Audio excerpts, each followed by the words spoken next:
Dan saya share ini materi.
Sudah masuk beberapa ya.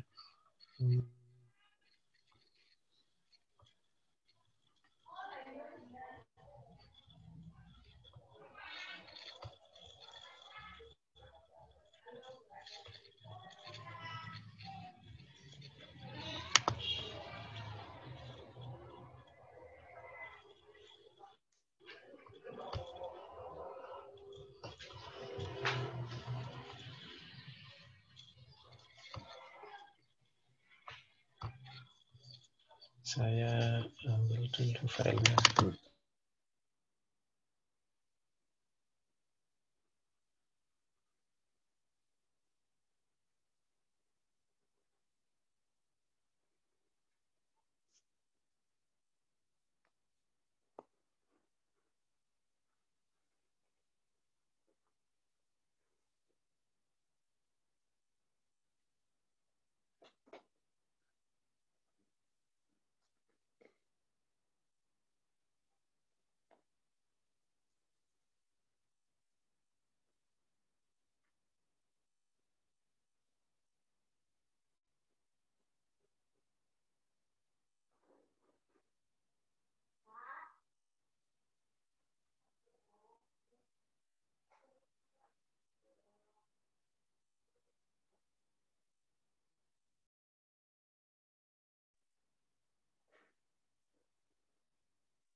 Cek.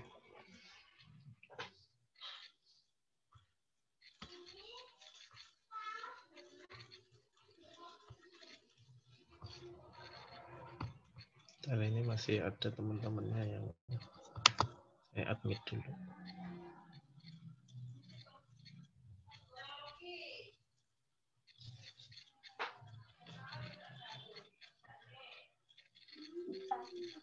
Iya ini ya. Oke, ini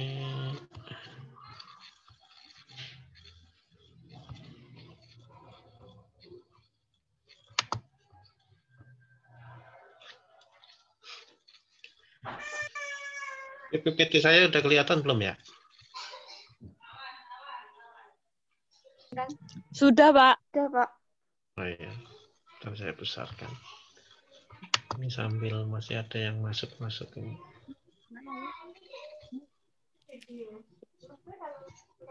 Iya.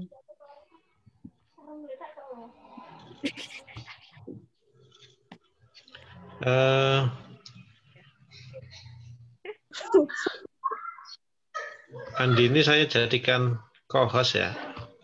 Nanti kalau ada temannya yang masuk, tolong di admit.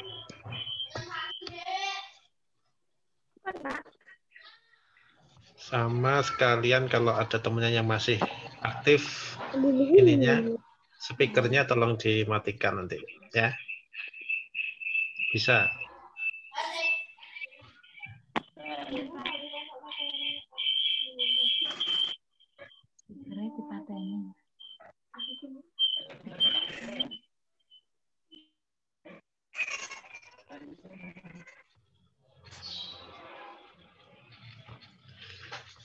Oke, sudah kelihatan semua ini.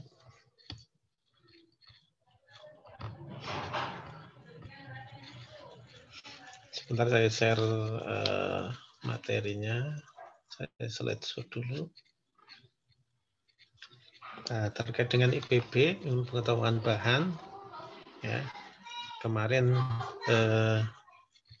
sudah saya sampaikan materi pendahuluan, ya materi pendahuluan sudah saya sampaikan, ya khususnya terkait dengan materi-materi apa saja yang kita laksanakan selama 1 semester nanti, ya di akhir perkuliahan atau di akhir semester nanti, insya Allah kita sempatkan untuk untuk praktikum ya, untuk praktikum, untuk ilmu pengetahuan bahan, ya dasar-dasarnya adalah sifat fisik bahan pangan. Jadi yang akan kita pelajari adalah terkait dengan sifat fisik bahan pangan, ya, di mana sifat fisik bahan pangan ini mengacu kepada karakter-karakter fisik, ya, karakter-karakter fisik yang ada di bahan pangan, ya, sehingga nanti teman-teman bisa menyesuaikan, ya, khususnya untuk ketika kita mengolah atau mentreatment suatu bahan pangan, ya, baik itu ketika masih berupa bahan baku maupun nanti ketika produk jadi, ya. Ini sebentar, ini PPT-nya mau jalan. Nah, di bahan pangan sendiri ini ya, bahan pangan sendiri ini ada beberapa permasalahan yang memang harus kita atasi ya. Yang pertama yang menjadi hal yang akan kita bahas di materi awal ini adalah bentuk dan ukuran. Ya. Bentuk dan ukuran ini adalah menjadi dasar sebenarnya, ya, ketika kita memiliki bahan pangan. Ya. Nah, bentuk dan ukuran ini kaitannya dengan apa sih? Ya, kalau kita bicara bentuk, ukuran, ya, ini kita akan bicara yang pertama. Nanti ketika kita memiliki bahan pangan atau bahan baku ini, maka bagaimana penanganan bahan pangannya, ya, mulai dari pengepakan, penyimpanan, ya, pengangkutan, ya. Kemudian bagaimana nanti pengolahannya, ya. Nah, ini kita akan bicara di situ. Kemudian untuk menentukan suatu bahan pangan kaitannya dengan bentuk dan ukuran, ini bisa kita ukur atau kita tera dengan apa, kita sebut dengan apa. Yang pertama dengan berat, ya. Kita bisa cek beratnya bagaimana, ya. Kemudian isinya bagaimana, ya, atau volumenya. Kemudian panjangnya bagaimana, lebarnya bagaimana, ya, diameternya bagaimana, tingginya bagaimana, ya. Kalau kemudian sampai pada ukuran-ukuran misal bahan cair, ya, bisa berat jenisnya bagaimana. Nah, ini adalah kaitannya dengan bentuk dan ukuran. Nah, ketika bahan pangan ini memiliki bentuk dan ukuran, ya, jelas beberapa hal ini harus kita perhatikan. Nah, kemudian ketika bahan pangan ini menjadi suatu produk, ini juga akan ada kaitannya dengan bentuk dan ukuran tersebut. Misalnya, bagaimana penampakan produknya, ya. Kemudian, bagaimana kita memudahkan pengepakan, penyimpanan, dan pengangkutan. Kemudian, bagaimana kita memperbaiki kualitas. Sehingga, kalau kita lihat di beberapa produk pangan, ya, produk pangan, ya, di pabrik-pabrik atau di industri-industri pengolahan, misalnya kita memiliki udang, ya, udang beku. Nah, ketika kita ingin olah, ketika kita ingin ekspor, ya, ketika kita ingin jual kepada konsumen, ini akan disesuaikan bentuk dan ukurannya. Bisa kemudian disamakan bentuknya yang seperti apa, parameternya yang seperti apa, karakternya seperti apa. Nah, ini disesuaikan di situ. Nah, kemudian, untuk mengukur bentuk dan ukuran ini bisa dinyatakan dengan melalui kemasan yang digunakan, ya. Jadi bisa misalnya, ya, untuk bahan-bahan yang akan dimasukkan ke dalam kaleng, kemudian atau di packing di dalam kotak-kotak, ya, kemasan. Nah, ini bentuknya akan menyesuaikan dengan hal tersebut.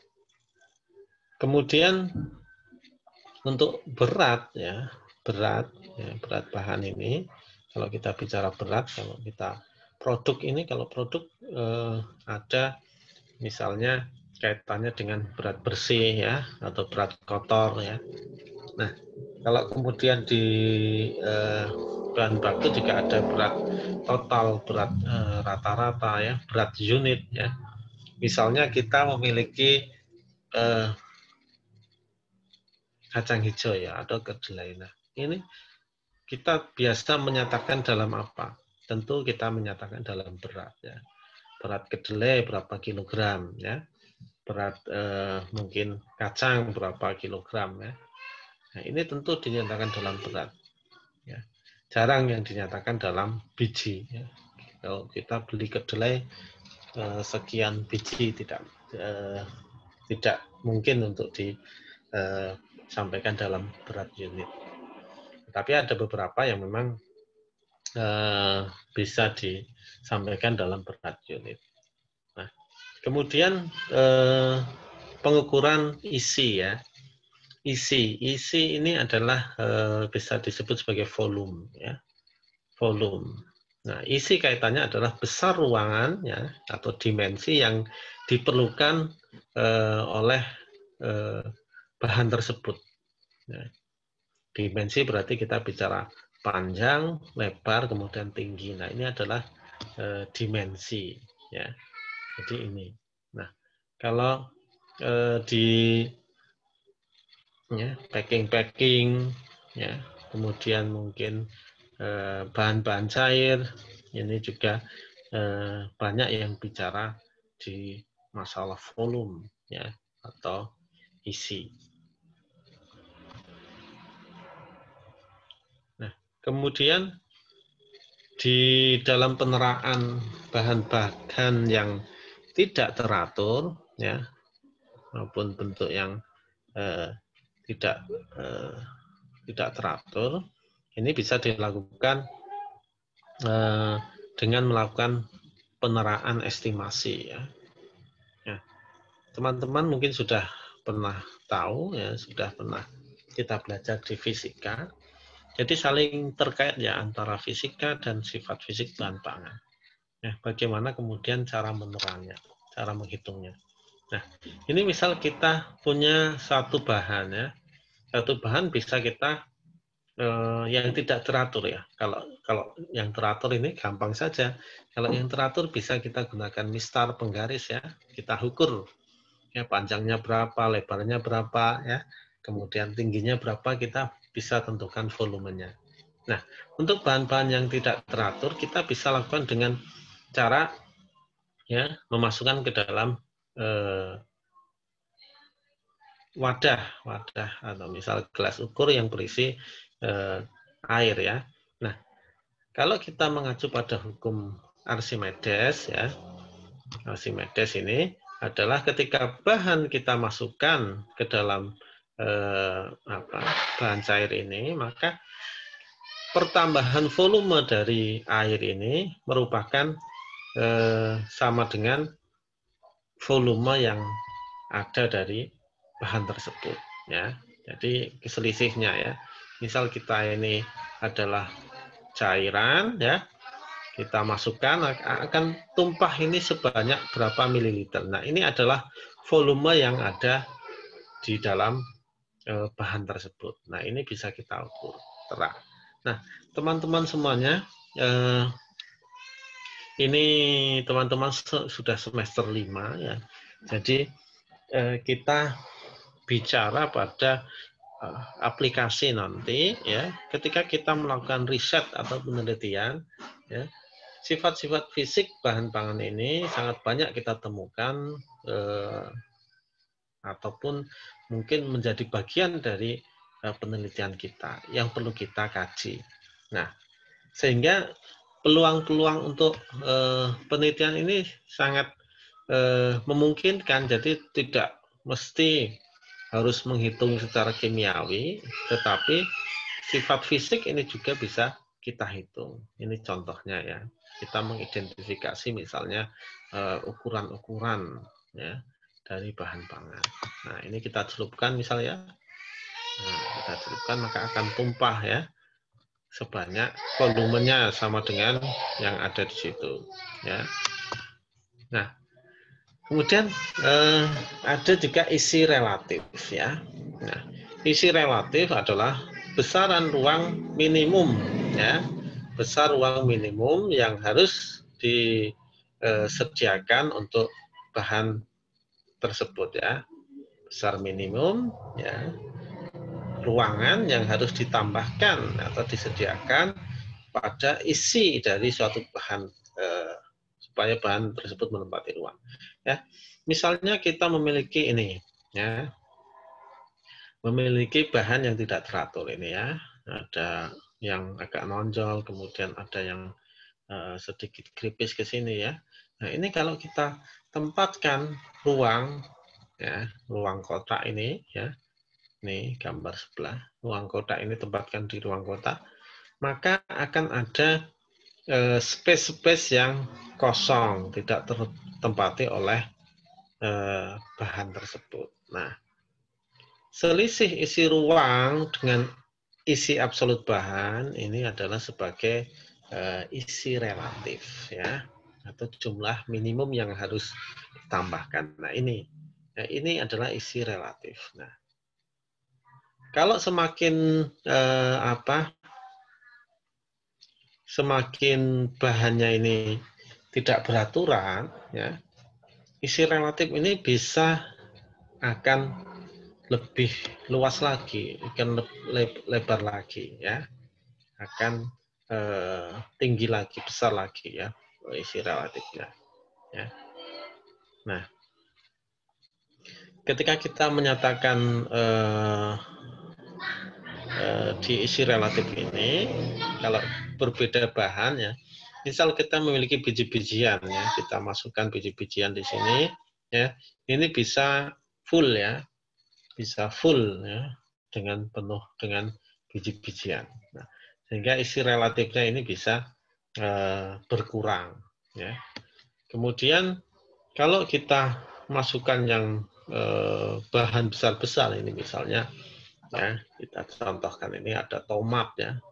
Ini 100 kg, ini memerlukan wadah 0,1 meter kubik, ya.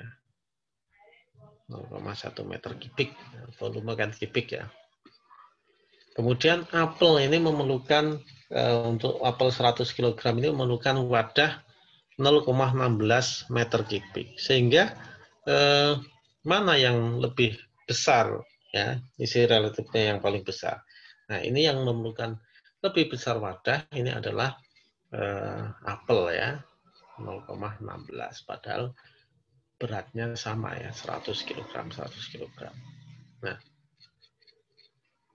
sehingga kita lihat kaitannya dengan ukurannya, ya, ukurannya bagaimana. Nah, ini sama misalnya kita menghitung kedelai atau kacang hijau, ya. Kalau kita masukkan kedelai ke dalam satu wadah yang besarnya sama dengan kacang hijau, wadah kacang hijau ini, ya, besarnya sama, yang satu kita masukin kedelai, yang satu kita masukin kacang hijau, ya. Kira-kira banyak mana ini, ya? Tentu banyak kacang hijau jumlahnya, ya, karena dia kecil-kecil. Secara jumlah dia kacang hijau akan lebih banyak, ya. Nah, kemudian isi relatifnya, ya, karena kacang hijau kecil-kecil ini bisa lebih rapat, ya, sehingga isi relatifnya ini lebih kecil daripada misalnya kacang kedelai, ya, yang lebih besar. Nah, ini adalah gambaran isi relatif. Nah, selanjutnya, ya. Nah, ketika kita melakukan pengukuran, ya, melakukan pengukuran panjang, lebar, ya, atau diameter, ya, kita yang tepat kita bisa menggunakan jangka sorong, ya. Yang tepat kita bisa menggunakan jangka sorong, ya. Misalnya kita mengukur pada besaran milimeter, ya, milimeter. Kemudian kita mengukur diameter, misalnya diameter apa ya tadi, kacang hijau, ya, kecil sekali kan diameter kita ukur. Ukuran panjang, lebar, garis tengah, dan lain-lain, mungkin ukuran partikel, ya. Ini bisa sebagai salah satu data ketika kita melakukan penelitian, ya. Ketika kita melakukan penelitian, kita bisa mengukur. Contohnya apa? Contohnya ini, ya, misalnya kita melakukan penelitian membuat roti, ya, roti dari bahan tepung, misal tepung ubi, ya, tepung ubi kayu atau tepung umbi-umbian yang lain. Nah, tepung umbi kendalanya adalah kemampuan dia untuk mengembang, ya, berbeda dengan tepung terigu, karena tepung terigu dia memiliki gluten di dalamnya, ya. Tetapi kalau tepung-tepung yang seperti umbi-umbian lain dia tidak memiliki gluten, ya. Kadar proteinnya sangat rendah sehingga kemampuan mengembangnya kecil. Nah, kita akan membandingkan, ya, kemampuan mengembang Formula 1 misal kita berikan tepung 100%, ya, umbi itu. Formula 2 mungkin kita campur dengan tepung ya terigu ya 20%, 30%, 40% dan seterusnya. Nah, kita akan ukur apa? Nah, kita akan ukur kemampuan mengembangnya. Nah, kemampuan pengembangnya kita ukur dengan apa? Dengan volume. Ya, kita cukup modal jangka sorong atau penggaris. Ya, kita ukur tingginya, lebarnya, ya, kemudian panjangnya. Nah, kita ukur semua ini. Nah, volume kita dapatkan ukuran volume. Volume kita bandingkan antara formula 1, formula 2, formula 3, formula 4, dan seterusnya. Kita cukup membandingkan itu. Sudah jadi data penelitian. Ya. Jadi data penelitian. Nah, itu contohnya, contoh-contoh sederhana ya, mengukur tersebut. Ya. Volume panjang, lebar, ya, garis tengah atau diameter juga bisa. Ya. Kemudian mengukur luas area. Ya. Luas area ini bisa kita ukur ya dengan melakukan simulasi luas. Ya. Luas adalah panjang kali lebar. Ya. Atau kalau bahan permukaan ya luas permukaan. Luas misal bentuknya bulat-bulat, luas permukaannya berapa? Nah, ini dengan menghitung luas permukaan bahan bola misal. Nah, ini adalah contoh di dalam pengukuran. Nah, teman-teman kalau ada yang mau ditanyakan boleh ditanyakan di chatting ya, nanti ditanyakan di chatting, nanti bisa ya, sambil kita bahas ya. Nah, ini adalah contoh pengukuran-pengukuran ya, bentuk ya, kemudian ukuran ya. Nah, ini misal kita simulasikan di dalam ya, grafik ya, atau kita simulasikan di dalam bidang datar ya. Jadi kita gambarkan ya bentuknya ya. Ini misal ada bentuk ini, kalau kayak gini misalnya bentuk ubi ya, ini seperti ini kita gambarkan, kemudian kita bagi menjadi beberapa bagian ya, mulai dari ini ujung ya, H0 sampai H6 ya. Ini dibagi ada berapa bagian? 1 2 3 4 5 6 7 dah. Ada 7 bagian ya. Kita simulasikan menjadi 7 bagian. Mana yang bisa kita hitung ya? Yang bisa kita hitung panjang kali lebarnya ya, sehingga dapat kita ya, sehingga kita dapat ya luas areanya ya. Nah, luas areanya kita bisa prediksi ya. Misal kita bikin satu kotak ya. Nah, luas area bisa kita prediksi. Ya, dengan cara apa? Oh, ini setengah, misal H0, H1 ini 3/4 dari H1, H2 misalnya gitu ya. Oh, ini H2, H3 ini juga 3/4 misalnya ya. Oh, H1 ini dengan H4 ini sama misalnya. Dengan H5 ini sama misalnya.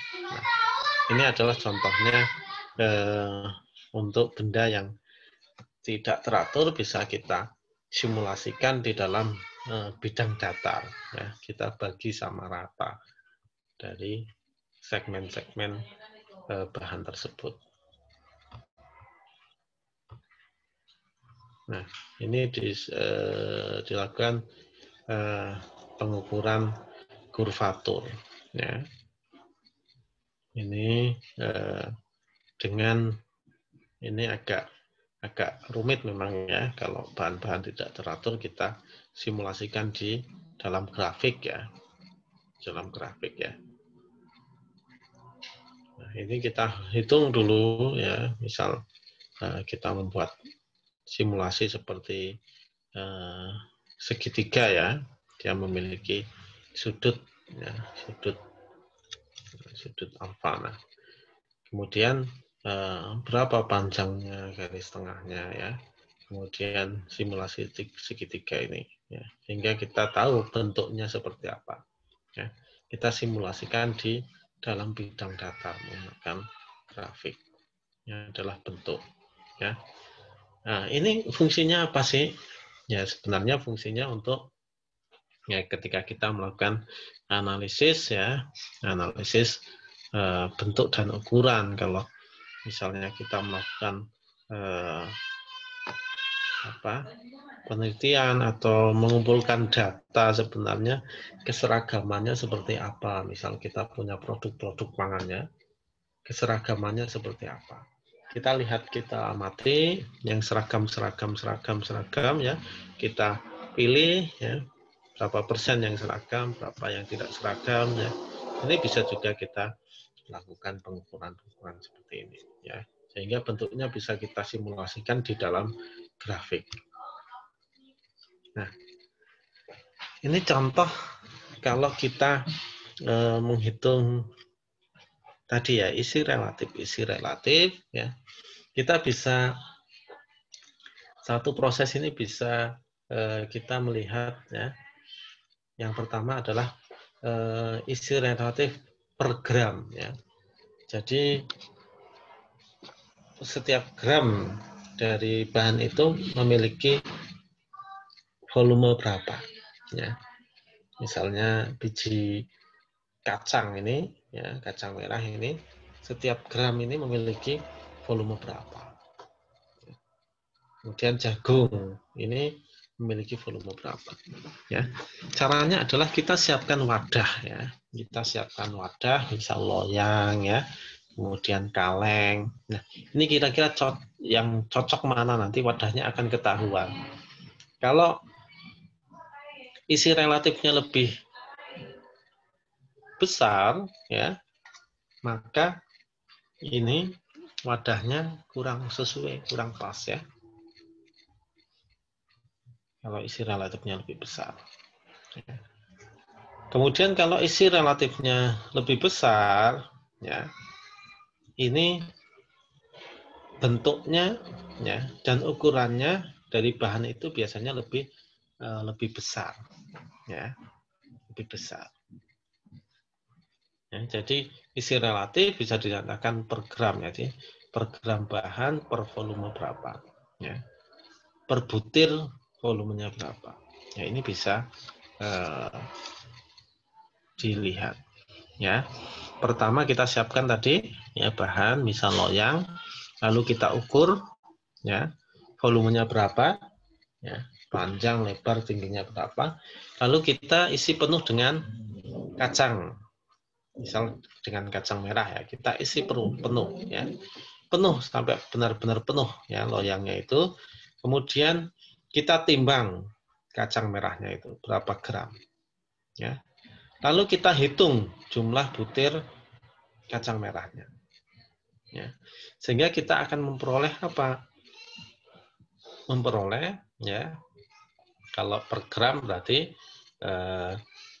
isinya, isi dari loyang ya, jadi 239420,79 mm per kubik, ini dibagi dengan berat kacang merah 171,74, sehingga diperoleh 1394 milimeter kubik per gram ya.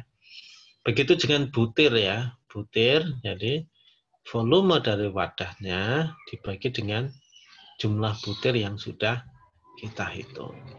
Nah, ini ketemu. Nah, besok di akhir akan kita praktekkan ya. Silakan sambil dipelajari di sini. Jadi isi relatif per gram untuk kacang merah pada loyang persegi lebih besar daripada kaleng ya.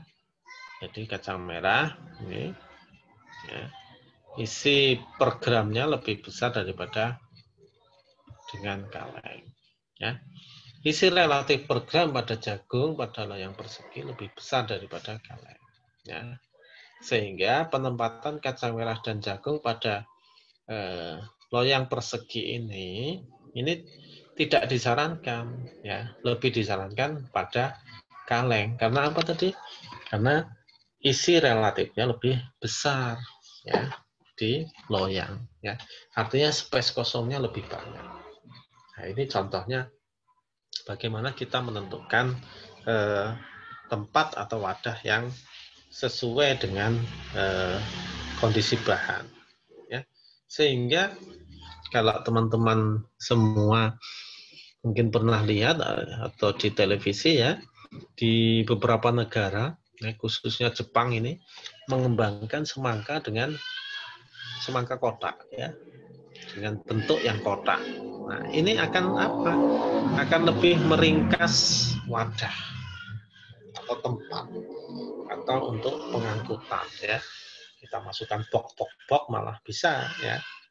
Tapi kalau misal semangkanya kotak ya, kita masukkan ke box mungkin 10 semangka masuk. Tetapi kalau semangkanya bulat-bulat, kita masukkan ke dalam box kotak, ini paling beberapa semangka cuma yang masuk. Karena space kosongnya akan lebih banyak.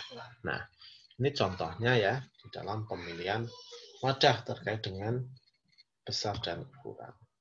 Ya. Kemudian 4 ini, isi relatif kacang merah per butir dalam loyang persegi lebih besar daripada isi relatif per butir di dalam kaleng. Isi relatif jagung per butir di dalam loyang persegi lebih besar daripada isi relatif per butir di dalam kaleng. Sehingga kita ambil kesimpulan bahwa isi relatif dipengaruhi oleh jelas tadi adalah wadahnya, ya, wadahnya atau bentuk wadahnya, kemudian besar dan ukuran dari bahannya, kemudian bentuk dari bahannya tersebut. Ya, ini adalah mempengaruhi isi relatif. Kemudian semakin kecil bahan, maka isi relatif dia akan semakin kecil pula, ya, karena rongga-rongganya akan semakin rapat. Ya.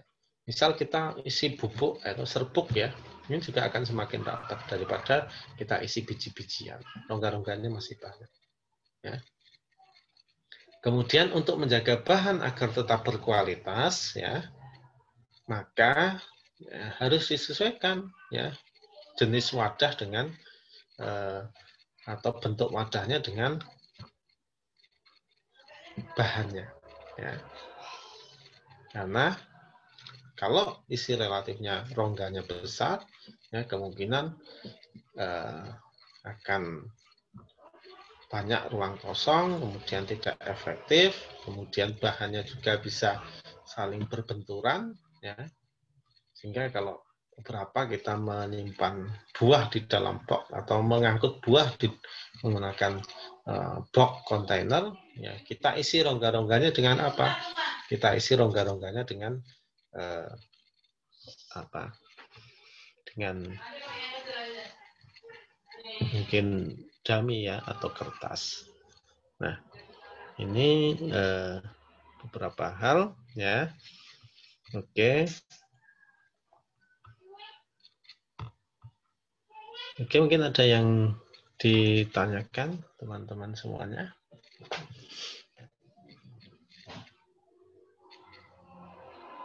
Silahkan kalau ada yang ditanyakan ya.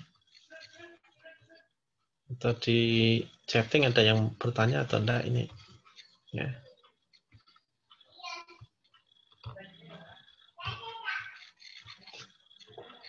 Nah, chat ya, saya cek chatnya.